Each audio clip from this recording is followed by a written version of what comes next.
아하방은 이세벨에게 가서 엘리야가 한 일을 다 들려주었습니다. 엘리야가 모든 예언자들을 칼로 죽인 일도 말해주었습니다. 그러자 이세벨이 엘리야에게 사자를 보내서 말했습니다. 내일 이맘때까지 너를 죽이고 말겠다. 내가 그 예언자들을 죽였듯이 나도 너를 죽이겠다. 내가 너를 죽이지 못한다면 신들이 나에게 무서운 벌을 내려도 좋다. 엘리야는 이 말을 듣고 무서워서 도망쳤습니다. 엘리야는 자기 종을 데리고 갔는데 유다 땅 브엘세바에 이르렀을 때 그 종을 거기에 남겨두었습니다. 엘리야는 하루 종일 광야로 걸어 들어갔습니다. 그러다가 한 로뎀나무 밑에 앉아서 하나님께 죽여달라고 기도했습니다. 여호와여, 이제는 다 되었습니다. 내 목숨을 거두어 가십시오. 나는 내 조상들보다 나을 것이 없습니다. 그리고 엘리야는 로뎀나무 밑에 누워 잠이 들었습니다.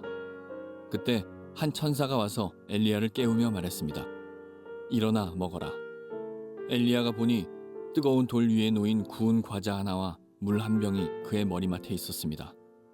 그는 먹고 마신 다음에 다시 자리에 누웠습니다. 여호와의 천사가 그에게 두 번째로 나타났습니다. 천사가 그를 깨우며 말했습니다. 일어나 먹어라. 아직도 갈 길이 멀다. 그래서 엘리야는 자리에서 일어나 먹고 마셨습니다. 그 음식을 먹고 힘을 얻어 엘리야는 40일 동안 밤낮으로 걸어서 하나님의 산인 시내산으로 갔습니다. 시내산에 도착한 엘리야는 한 동굴 속에 들어가 밤을 지냈습니다. 여호와께서 그에게 말씀하셨습니다. 엘리야야, 어찌하여 여기에 있느냐? 엘리야가 대답했습니다.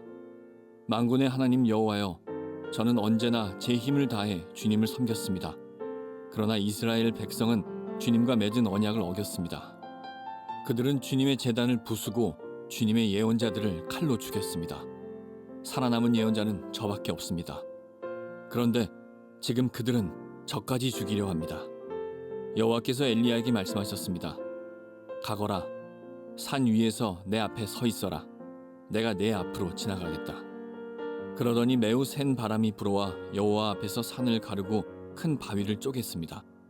그러나 여호와께서는 그 바람 속에 계시지 않았습니다.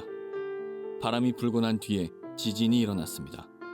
그러나 그 지진 속에도 여호와께서는 계시지 않았습니다. 지진이 일어난 뒤에 또 불이 났지만 그 불 속에도 여호와께서는 계시지 않았습니다. 불이 난 뒤에는 조용하고 부드러운 목소리가 들렸습니다. 엘리야는 그 소리를 듣고 겉옷으로 얼굴을 가렸습니다. 그리고 밖으로 나가서 동굴 입구에 섰습니다. 그때 어떤 소리가 들려왔습니다. 엘리야야, 어찌하여 여기에 있느냐? 엘리야가 대답했습니다.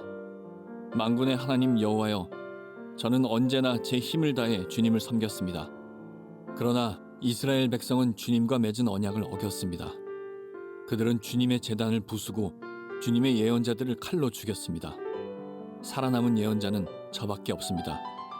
그런데 지금 그들은 저까지 죽이려 합니다. 여호와께서 엘리야에게 말씀하셨습니다. 내가 왔던 광야 길로 돌아가 다마스커스로 가거라. 그 성에 들어가서 하사엘에게 기름을 부어 아람 왕으로 세워라. 그런 다음에 님시의 아들 예후에게 기름을 부어 이스라엘 왕으로 세워라. 그리고 아벨 무올라 사람 사밧의 아들 엘리사에게 기름을 부어라. 그는 너의 뒤를 이을 예언자가 될 것이다. 하사엘의 칼을 피해서 도망치는 사람은 예후가 죽일 것이요 예후의 칼을 피해서 도망치는 사람은 엘리사가 죽일 것이다. 또한 내가 이스라엘에 7,000명을 남겨두었는데 그들은 한 번도 바알에게 절한 적이 없고 바알의 우상에게 입을 맞춘 적이 없는 사람들이다. 제가 먼저 고백할게요. 하나님은 나를 사랑하십니다. 나는 그 사랑 안에 있습니다. 하나님은 오늘 나에게 말씀하실 것입니다. 그 말씀에 능력이 있습니다. 그 말씀에 생명이 있습니다. 나의 마음을 하나님께 열겠습니다. 나의 생각을 예수님께 집중하겠습니다. 들은 만큼 변합니다. 들은 만큼 행복해집니다. 구약을 보면 엘리야만큼 능력과 하나님의 권능으로 충만한 선지자가 또 있을까라는 생각이 들 정도로 대단한 하나님의 종이죠. 아합이라고 하는 악한 왕, 이사벨이라고 하는 더 사악한 왕비의 통치 아래서 영적으로 끝도 없이 추락을 하고 있던 이스라엘 백성들에게 하나님께로 돌아오라라고 하는 메시지를 전하는 능력의 사자였습니다. 그의 이름의 뜻은 여호와는 나의 하나님이시다, 나의 하나님은 여호와시다, 이런 뜻입니다. 이렇게 하나님을 무시하고 아무도 하나님에 대해서 관심을 갖지 않고 있는 시대에 나의 하나님은 여호와시다라고 외칠 수 있는 사람, 그게 엘리야였습니다. 멋진 사람이죠. 그가 기도하면 하늘의 문이 닫히고 그리고 가뭄이 임하고, 그가 다시 기도하면 하늘의 문이 열리고 비가 오기 시작합니다. 갈멜산 꼭대기에서 바알과 아세라를 섬기는 850명의 선지자들과 맞서서 싸우기를 단 한순간도 주저하지 않을 만큼 담대한 사람이기도 했습니다. 하나님께서는 그런 엘리야의 기도에 응답하셔서 그가 쌓은 제단에 하늘로부터 불을 내리셔서 그가 어떤 사람인지, 하나님께서 어떤 분이신지를 보여주었죠. 엄청난 사람이죠. 그런데 오늘 본문을 통해서 만나게 되는 엘리야는 완전히 다른 사람입니다. 아니, 어떻게 이렇게 사람이 변할 수 있지? 지금 850명의 바알과 아세라를 섬기는 선지자들이 엘리야의 손에 죽었다라고 하는 소식을 듣고 이세벨 왕비가 메신저를 보내죠. 군대 보낸 거 아닙니다. 자객들을 보낸 게 아니라 소식을 전달해 줍니다. 너 내가 가만 안 둘 거야. 내가 너를 죽이지 않으면 신들이 나를 저주해도 좋아. 네가 나를 섬기는 선지자들을 죽였던 것처럼 내가 너를 죽일 거야 라고 하는 메시지를 전해주죠. 우리가 알고 있는 엘리야라면 그런 협박과 위협 앞에서 어떻게 해야 되나요? 끄떡 없어야죠. 왜냐하면 지금 이런 협박을 받아본 게 처음이 아니란 말이에요. 3년 반 동안 기근이 있을 때 아합 왕이 엘리야를 찾아서 죽이려고 쫓아다니는데 구석구석 다니면서 엘리야를 본 적이 없다라고 얘기를 하면 맹세를 시킬 정도로 집요하게 쫓아다녔거든요. 근데 엘리야는 아합 왕을 두려워하지 않았어요. 오히려 아합 왕께서 큰 소리 빵빵 쳤거든요. 오히려 기가 죽는 건 아합 왕이었어요. 그런데 지금 진짜 군대가 그를 쫓아오는 것도 아닌데 무슨 협박이 실상으로 다가오는 것도 아닌데 그 메신저 앞에서 메시지를 받자마자 그는 추락하기 시작하는 거예요. 3절 말씀, 굉장히 슬픈 말씀이 나오는데 한번 읽어볼까요? 시작. 엘리야는 이 말을 듣고 무서워서 도망쳤습니다. 여기까지. 이 말을 듣고 무서워서 도망쳤습니다. 우리가 아는 엘리야하고는 전혀 비교가 되지 않는 겁에 질려 있는 엘리야의 모습을 봅니다. 그리고 그가 광야로 들어가서 로뎀나무 앞에 엎드려서 기도를 하죠. 로뎀나무가 거대한 고목이 아닙니다. 개나리 자풀 같은 이런 자풀더미 같은 나무 아래 엎드려서 이렇게 기도를 합니다. 4절 말씀 보시겠어요? 읽을게요. 시작. 엘리야는 하루 종일 광야로 걸어 들어갔습니다. 그러다가 한 로뎀나무 밑에 앉아서 하나님께 죽여달라고 기도했습니다. 여호와여, 이제는 다 되었습니다. 내 목숨을 거두어 가십시오. 나는 내 조상들보다 나을 것이 없습니다. 하나님, 끝났습니다. 죽여주십시오. 나 더 이상 안 할랍니다. 아유, 나 이제 못하겠습니다. 하나님 데려가십시오. 내 조상들보다 내가 나은 게 뭐가 있습니까? 끝냅시다. 이런 기도를 하고 있어요. 완전히 다른 사람이에요. 도대체 어떻게 이렇게 사람이 변할 수가 있는 것일까? 지금 엘리야에게 무슨 일이 생긴 건가? 영적인 침체가 임해온 거죠. 끝도 보이지 않는 어둠의 터널 속에 들어가고 영적 겨울이 찾아온 거예요. 우리가 눈여겨봐야 하는 사실은 엄청나게 영적으로 큰 승리와 역사를 경험한 다음에 이런 영적 침체가 엘리야에게 임해왔다라는 사실이에요. 우리는 늘 은혜 충만하기 원하죠. 성령 충만하기 원해요. 그런데 우리는 원치 않지만 때때로 영적 겨울 만날 수 있고 긴 어둠의 터널로 들어갈 수 있고 영적 침체 속에 빠져 들어갈 수 있다라는, 은혜를 체험해도 강력한 하나님의 역사를 경험한 다음에도 이런 영적 겨울이 찾아오는 것을 피할 수 없다는 거예요. 영적 겨울이 우리를 피해가지 않는다라는 거예요. 엘리야 이런 능력의 사람에게 영적 침체가 다가올 수 있다면 여러분과 저 같은 연약한 사람들에게는 더더욱 영적 침체가 다가올 수 있죠. 왜 영적 침체가 괴로운가? 하나님이 느껴지지 않는다는 것에 있어요. 하나님 사랑은 변하지 않아요. 하나님의 관심과 열정과 열심은 우리를 향한 그 마음은 변하지 않아요. 근데 내가 그것을 느끼지 못한다는 거예요. 하나님 옆에 계시는데 멀리 계신 것 같고, 하나님은 여전히 똑같은 은혜를 부어주시기 원하는데 나에게는 관심이 없는 것 같고, 그래서 시편 기자들은 이런 하나님 앞에 이런 절규의 기도를 올려드려요. 시편 88편 말씀인데, 여호와여 나를 구원하시는 하나님이여, 내가 밤낮으로 주께 부르짖습니다. 내 기도가 주 앞에 이르기를 바랍니다. 내 부르짖음에 귀를 기울여 주십시오. 내 영혼이 괴로움으로 심히 지쳐 내가 거의 죽을 지경에 이르렀습니다. 사람들도 내가 곧 죽게 되었다고 생각합니다. 나는 아무 힘이 없는 사람같이 되었습니다. 사람들은 나를 죽은 사람처럼 취급합니다. 무덤에 묻힌 사람처럼 쳐다봅니다. 주께서 더 이상 기억하지도 않는 자가 되었습니다. 더 이상 주의 보호를 받지 못하는 자가 되었습니다. 이게 하나님을 찬양하던 고라 자손들이 갑자기 어떤 환경을 만난 다음에 어떻게 느끼기 시작하느냐? 하나님 변화했다는 거예요. 하나님 멀리 계시다는 거예요. 하나님 나를 돌봐주시지 않는다는 거예요. 사실 아니죠. 근데 그렇게 느낀다는 거예요. 그런 고백을, 절규를 주님 앞에 올려드리고 있는 거예요. 저는 이런 영적 침체를 경험해 봤는데, 제가 경험한 영적 침체 현상 중에 중 하나는, 내가 설교를 하는데 계란으로 바위를 치는 것 같은 느낌을 드는 거예요. 아무도 내 설교를 듣지 않는구나. 아무도 내 설교에 관심이 없구나. 저들은 내 설교를 들으면서 은혜를 받지 못하는구나 라고 하는 생각에 사로잡혀 있었어요. 제가 시애틀에 있을 때 한국 나오면서 마지막 우리 교회 리더들하고 인사를 하는 자리에서 처음으로 제가 그런 마음을 피력했었어요. 나는 무력하다. 영적으로 너무 무력하게 느껴진다. 나는 내가 성도들 앞에 섰을 때 계란으로 바위를 치는 것 같고, 내 설교는 정말 흩어지는 연기처럼 느낀다. 나는 정말 회복되고 싶은데 한국 나가서 내가 목회를 배우면서 회복됐으면 좋겠다, 이런 마음을 제가 나누니까 거기 있던 형제 가운데 어떤 한 분이 눈물이 글썽이면서, 목사님 어떻게 그렇게 얘기할 수 있습니까? 우리가 매주 나와서 목사님 설교 때문에 얼마나 은혜를 받고 도전받고 격려받는데 목사님 그렇게 얘기할 수 있습니까? 아니 그러면 그렇게 얘기를 해주든지, 매주 목사님 은혜 받았습니다 해주든지, 아니 7년 동안 한 번도 은혜 받았다는 얘기를 해주지 않고, 내가 지쳤습니다, 내가 지금 어둡게 느껴집니다, 내가 너무 무력하다고 느껴집니다, 그제서야 눈물이 글썽이면서 우리가 목사님 설교 때문에 얼마나 은혜 받고 있는 얘기를 하는 거예요. 근데 그 말이 나를 위로하지 못하더라고요. 왜? 내가 어둠의 터널 속에 들어가 있으니까, 겨울을 맞이했으니까, 침체 속에 떨어졌으니까 그 말이 나를 위로해 주지 못하는 거예요. 여러분, 지금 엘리야가 예수 안 믿는, 하나님 안 믿는 거 아니잖아요. 기도하지 않는 거 아니잖아요. 그는 하나님 향한 믿음으로 충만하고 그는 기도하는 사람이었어요. 능력도 맛보았어요. 역사도 일어났어요. 간증도 쌓여 있어요. 근데 영적 겨울이 다가오고 침체 속에 빠져들기 시작하는 거예요. 원인이 있겠죠? 원인을 찾아봐야 될 거예요, 오늘.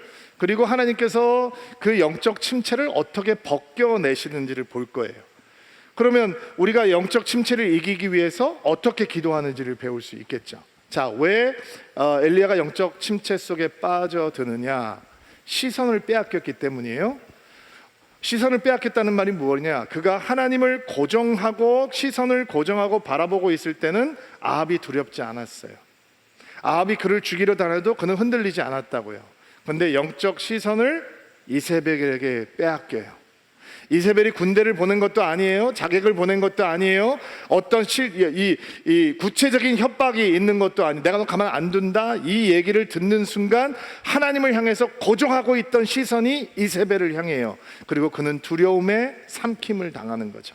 여러분, 베드로가 예수님께 시선 고정할 때는 물 위를 걸어가잖아요. 근데 그 시선을 고정하는 것을 빼앗기고 물결을 바라보는 순간 물속으로 빠져 들어가는 거예요. 여러분, 수도 없이 경험했죠. 여러분이 역경을 만납니다. 고난을 만납니다. 고통을 당합니다. 인생에 힘든 일이 있습니다. 근데 예수님 바라보고 있으면, 하나님 바라보고 있으면 견딜 수 있어요. 근데 그거를 환경만 바라보는 순간, 어려움만 묵상하는 순간 이제는 무너지기 시작하고 물속으로 빠져들기 시작하는 거예요. 엘리야가 하나님께 고정하고 있던 시선을 이세벨을 향하기 시작하니까 그것 말고는 생각할 수 있는 게 없는 거예요. 두 번째, 귀를 빼앗겨요. 내가 너 가만 안 둔다. 이 말에 귀를 내어주고 이 말이 가슴속으로, 마음속으로 들어오게 해버려요. 여러분, 믿음을 살리는 말이 있고 믿음을 죽이는 말이 있습니다. 인정하시죠? 어떤 사람들하고 대화하면 우리의 믿음이 항상 생명력으로 충만하고, 어떤 대화 속에 들어가면 우리의 믿음이 숨이 막히기 시작합니다. 내가 너를 죽이겠다라고 하는 건 이세벨의 말은 엘리야의 믿음의 숨통을 틀어막는 이야기입니다. 근데 그 이야기에 귀를 내어줍니다. 생각하고 또 생각하고 마음속에 담고 또 담고, 그는 영적 침체 속으로 깊이 들어가게 되는 거죠. 또 다른 원인은 자기 자신에 대한 과신이라고 생각할 수 있을 것 같아요. 오늘 본문 말씀을 보니까 이런 이야기들이 끊임없이 등장하죠. 하나님, 나는 주님을 열심히 믿었습니다. 전심을 다해 믿었습니다. 개역 개정편을 보니까 하나님에 대한 열심이 내가 유별했습니다. 나는 특별한 마음을 가지고 있었습니다. 이런 얘기예요. 이게 무슨 얘기냐? 여러분, 엘리야가 기도하면서 3년 반 동안 가뭄이 임했을 때 내가 대단하구나 이런 생각을 했을까요? 아니겠죠. 이스라엘 백성들이 이제 돌아올겠다라고 생각하지 않았을까요?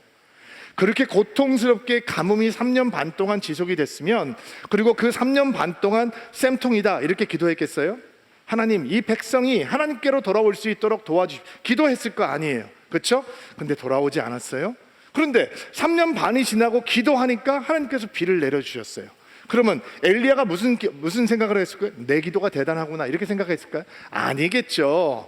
이제 이 백성이 하나님께로 돌아오겠구나 라고 생각하지 않았을까요? 1대 850으로 영적 전쟁을 벌이고 하나님께서 그의 제단에 하늘의 불을 내려주셨을 때 엘리야가 뭐라고 생각했을까요? 야, 내가 대단하구나 이렇게 생각했을까요? 아니겠죠. 그는 이제 이스라엘 백성들이 영적인 타락을 멈추고 하나님께로 돌아오겠구나 라고 생각하지 않았을까요? 아합이 회개하겠구나, 이세벨이 개종하겠구나 라는 생각이 그에게 들어오지 않았을까요? 그가 조그만 손바닥만한 이 구름을 보고 거대한 비가 몰려오고 있습니다 7번 기도할 때 하나님께 이 백성이 이제 주의 권능을 보고 주님 앞으로 돌아올 것입니다 라고 확신하면서 기도하지 않았을까요? 근데 현실은 회개했나요? 돌아왔나요? 아무 변화가 없죠. 여러분, 하나님께서는 결과를 통해서 영광 받는 게 아닙니다. 우리 눈앞에 결과가 드러나지 않아도 하나님의 역사는 진행되고 있습니다. 어떤 기도는 우리 시대에 응답되지 않는 기도들이 있습니다. 우리는 오늘 기도하지만 우리 앞에 드러나는 변화가 없어도 하나님께서는 여전히 일하고 계시고 하나님께서는 여전히 역사를 진행하고 계시는 거죠. 근데 내가 나를 믿으면, 내가 나를 과신하면, 내가 나를 통해서 역사가 일어나는 것을 보고 싶으면 내 눈앞에 드러나지 않는, 변하지 않는 현실들을 보면서 실망할까요? 안 실망할까요? 실망하게 돼 있습니다. 그리고 그 실망이 깊어지면 깊은 영적 침체 속으로 떨어지게 되는 것입니다. 왜 엘리야가 영적 침체 속으로 빠져들게 되느냐? 영적 고립 때문입니다. 반복되는 이야기, 나는 혼자입니다. 아무도 없습니다. 나는 혼자 남았습니다. 이런 얘기죠. 근데 오바댜라고 하는 관료가 아합과 이세벨이 하나님의 선지자들을 죽일 때 50명씩 두 동굴에다가 50명씩 100명의 예언자들을 숨겨 놓았다라고 하는 이야기도 등장하고, 오늘 본문 말씀을 보니까 하나님께서 바알에게 무릎을 꿇지 않은 사람들을 몇 명을 준비했다고 말씀하세요? 7,000명을 준비했다는 거예요. 근데 지금 엘리야는 어떻게 느끼고, 나는 혼자입니다, 아무도 없습니다, 나만 남았습니다 이라는 거예요. 엘리야가 아무리 훌륭하고 아무리 능력이 충만해도 혼자 있는 사람은 넘어질 때 일으켜줄 사람이 없는 거예요. 전도서에 나오는 말씀이죠. 넘어졌는데 일으켜줄 수 없는 사람은 얼마나 불쌍한 사람이겠느냐. 그게 바로 엘리야의 모습인 거예요. 혼자이니까, 믿음의 커뮤니티가 없으니까, 자기를 세워줄 수 있는 사람이 없으니까 넘어지기 시작하는 거예요. 그리고 엘리야의 삶을 보면 너무 달려왔어요. 너무 주먹을 불끈 쥐고 살았단 말이에요. 지쳤어요. 육신도 탈진하고 감정도 탈진돼 버렸어요. 하나님께서 그런 탈진한 엘리야를 어떻게 회복시키기 시작하느냐? 가장 먼저 성령 충만하게 지라고 금식기도 시키신 게 아니에요. 탈진된 육신을 회복시키시는 거를 먼저 시작하세요. 잘 먹이시고 잘 재우시고, 그게 시작이었어요. 그리고 하나님께서 엘리야를 어디로 보내시느냐? 시내산으로 보냅니다. 성경에는 쉬운 성경에는 시내산으로 나오기도 하고 개역 개정에는 호렙산이라고 얘기도 나오게 해요. 둘이 같은 산이다라고 보기도 하고 한 줄기에 있는 두 봉우리다라고 얘기를 하기도 해요. 시내산이 어떤 곳이에요, 여러분? 모세가 십계명을 받았던 곳. 하나님께서 그들에게 언약을 주시고 내가 그들의 하나님이 되고 그들이 내 백성이 될 것이다 라고 언약의 약속을 쾅 찍으셨던 곳. 호렙산은 어떤 곳이에요? 40년 동안 하나님을 떠나 광야에 살고 있던 모세가 불타는 떨기나무를 보고 하나님의 소명을 받았던 것. 하나님이 그때 이런 약속을 하시죠. 내가 그들의 하나님이 되고 그들은 나의 백성이 될 것이다. 은혜가 쌓여 있는 곳이, 은혜가 쌓여 있는 것. 여러분, 성경에 보면 갈렙이라고 하는 사람이 나오잖아요. 갈렙이 이스라엘 백성들이 땅 분배를 할 때 나에게 헤브론 산지를 주십시오 이렇게 얘기를 하거든요. 그러면 우리는 상식적으로 이렇게 생각을 해요. 그 땅이 좋은 땅이구나, 기름진 땅이구나, 돈 되는 땅이구나, 농사 잘 되는 땅이구나. 아니에요. 거기는 하나님의 스토리가 쌓여 있는 땅이에요. 롯이 기름진 소돔과 고모라 땅을 골라서 갔을 때 하나님께서 아브라함을 축복하시고 하늘의 별과 땅의 먼지와 티끌과 같이 너희 자손들이 많아질 거라고 약속을 하신 다음에 그가 헤브론으로 올라가서 무슨 일을 하는지 아세요? 예배 제단을 쌓거든요. 아브라함도 거기 묻히고 사라도 묻히고 이삭도 묻히고 야곱도 묻히고, 칼렙은 이 약속의 땅의 정탐꾼으로 들어가서 하나님의 약속이 쌓여 있는 곳을 본 거예요. 물이 풍부해서 농사가 잘 되는 땅을 보고 마음이 뜨거워진 게 아니라 하나님의 은혜의 스토리가 쌓여 있는 헤브론 선지를 보고 그 땅이 나의 자손의 땅이 되면 좋겠다라고 선택을 한다고요. 믿음의 사람은 그렇게 선택하는 거예요. 하나님께서 왜 모세를 시내산으로 호렙산으로 가게 하시느냐? 지금 그가 은혜를 잃어버렸어요. 믿음을 잃어버리고 있다고요. 그래서 은혜가 쌓여 있는 곳으로 부르시는 거예요.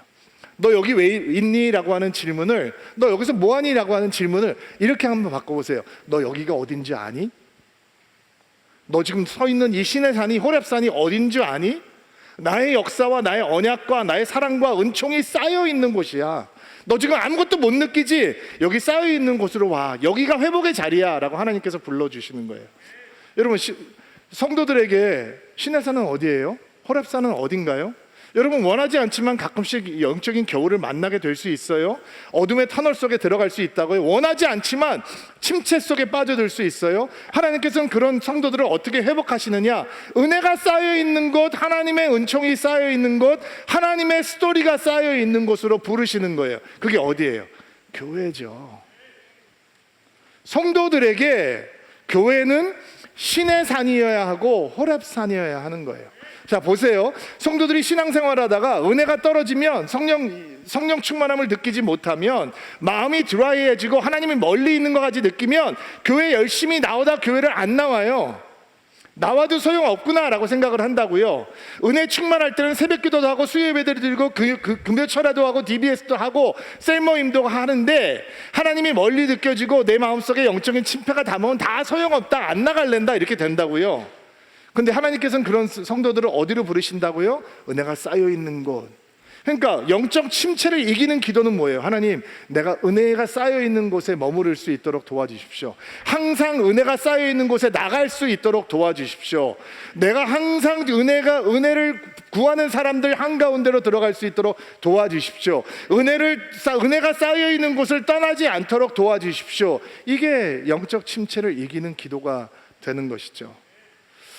그리고 여러분이 잘 알고 있는 말씀이죠. 하나님께서 엘리야 앞에 나타나시는데 어떻게 나타나시느냐? 처음에는 바람이 불어요. 산도 갈라지고 바위도 깨져요.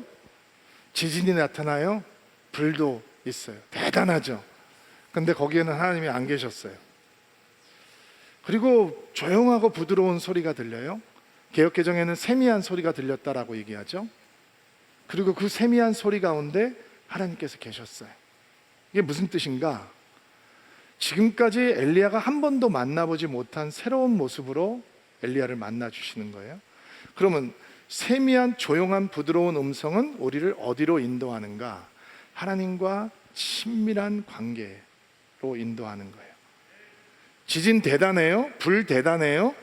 바람, 산도 쪼개고 바위도 쪼갤 수 있다면 엄청난 거겠죠. 근데 거기에는 하나님의 친밀함이 기다리고 있지 않아요. 세미하고 작은 소리가 있는 곳에서 하나님께서는 무너져 있는 엘리야를 어루만지시는 거예요. 머리만 알고 있는 하나님으로는 영적 침체를 벗어나지 못합니다. 종교적인 습관으로만 만나는 하나님은 영적 겨울에 우리에게 회복을 주시지 못합니다. 새롭게 만나는 하나님이어야 합니다. 새롭게 맛보는 하나님이어야 합니다. 제가 지난주 금요일 날 기도 집회 끝나고 나왔더니 초등학교 한 4, 5학년 아이들인 것 같은데 부모님 따라서 와서 예배 드리다가 예배가 끝난 다음에 저한테 와서 이런 질문을 하는 거예요. 목사님, 하나님을 만난다는 게 무슨 뜻이에요? 제가 잠시 망설였어요. 왜냐하면 저는 어린이 사역을 안 해봤기 때문에 어린이들한테 그 얘기를 가르친다는 게 저한테는 조금 낯선 일이에요. 뭐 목사가 하면 되는 거 아니야? 뭐 랭귀지나 이런 것들, 언어 표현이나 이런 것들이 달라야 되니까 제 나름대로 정성을 다해서 설명을 해줬어요. 그럼 너는 하나님을 만나는 것 같아? 라고 물어보니까 수줍게 그런 것 같다라고 고개를 끄덕이는 거예요. 자, 보세요 여러분. 어린아이일 때 만나는 하나님의 모습과 성인이 돼서 만난 하나님의 모습은 다를 수 있잖아요. 그렇죠? 여러분이 초신자였을 때 맛본 하나님과 여러분이 셀장이 되고 교사가 되고 혹은 집사가 되고 장로가 될 때 만나는 하나님은 또 다른 모습이잖아요. 근데 내가 만나는 하나님의 모습이 변하지 않으면, 새로운 모습이 되지 않으면 영적 침체에 빠져들 때 은혜에 대한 기대감이 상실된다는 거예요. 왜? 하나님 한 번 만난 분이니까. 나 옛날에 예수 처음 믿을 때 하나님 만났다는 거 의심하지 않은데 그 다음에는 내가 하나님을 맛보아 아는 게 없으니까 기대감이 없는 거예요. 여러분, 엘리야가 하나님을 얼마나 뜨겁게 만나고 있는 사람이에요. 그런데 영적 침체 속에 들어갔을 때 그가 만난 하나님은 여태까지 경험한 하나님과 완전히 다른 하나님이에요. 갈멜산에서 불을 내리셨던 하나님도 아니고, 하늘문을 닫으셨던 하나님도 아니고, 하늘문을 여셨던 하나님도 아니고, 그를 어루만지시고 그를 위로하시고 그를 회복하기 위해서 전혀 무섭지 않게 조용하고 세미한 음성으로 다가오는, 그래서 하나님과의 친밀한 관계 속으로 끌고 들어가시기를 원하는 하나님이셨어요. 야, 너 일하는 사역 기계 아니야. 너 나하고 만나야 되는 사람인 거야. 내가 너를 어루만져 줄게. 너 징징거리는 거, 너 불평하는 거 괜찮아. 내가 내 사랑으로 너를 회복시켜 줄게 라고 인도하시는 하나님이신 거예요.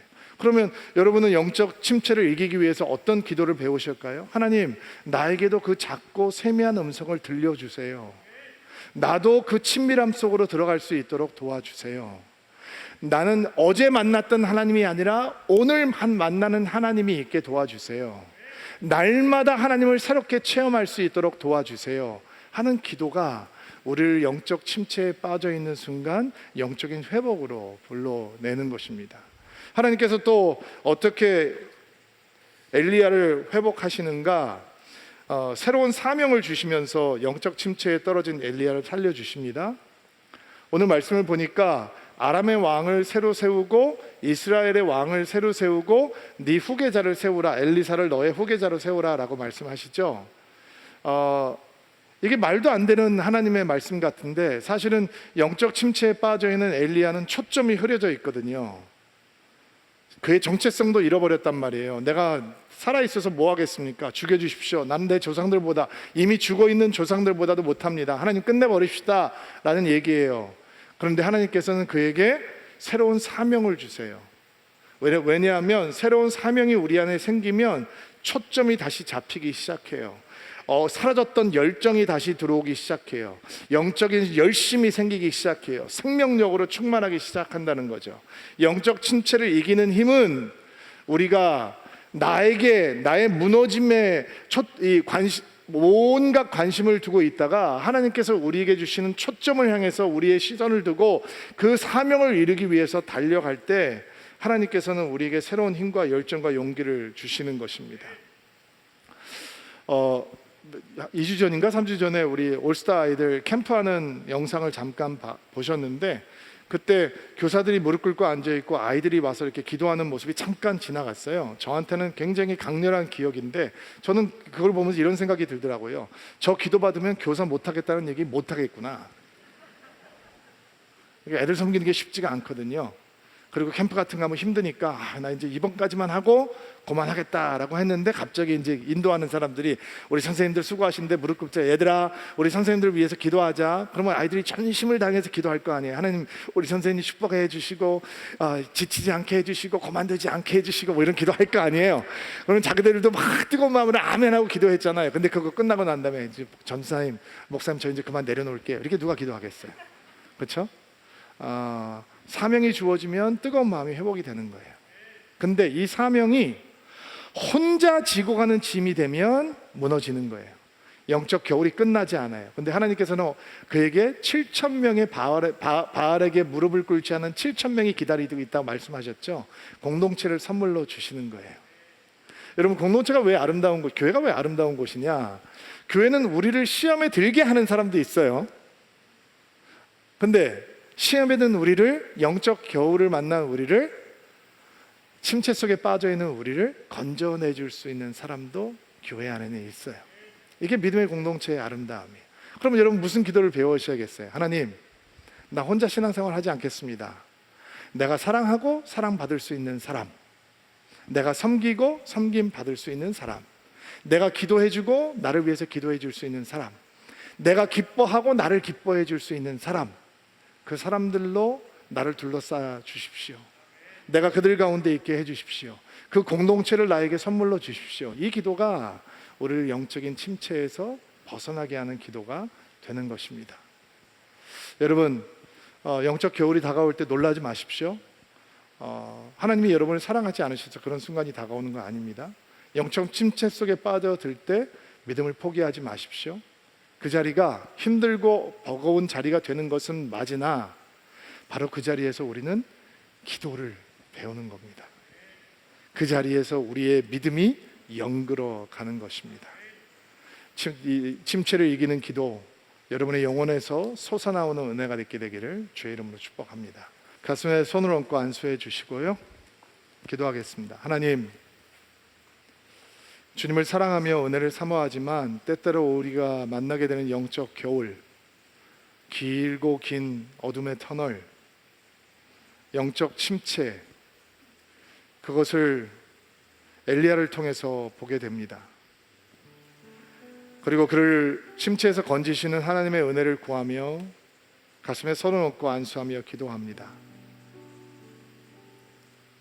시내산으로 돌아갈 수 있도록 도와주옵소서. 호렙산으로 돌아갈 수 있도록 도와주옵소서. 성도들에게 은혜가 쌓여 있는 곳을 떠나지 않는, 은혜가 쌓여 있는 곳에 끊임없이 머무를 수 있는 은혜를 주시고, 하나님, 교회가 나에게 시내산이 되게 도와주십시오. 호렙산이 되게 도와주십시오. 기도하게 하옵소서. 하나님의 은총을 구합니다.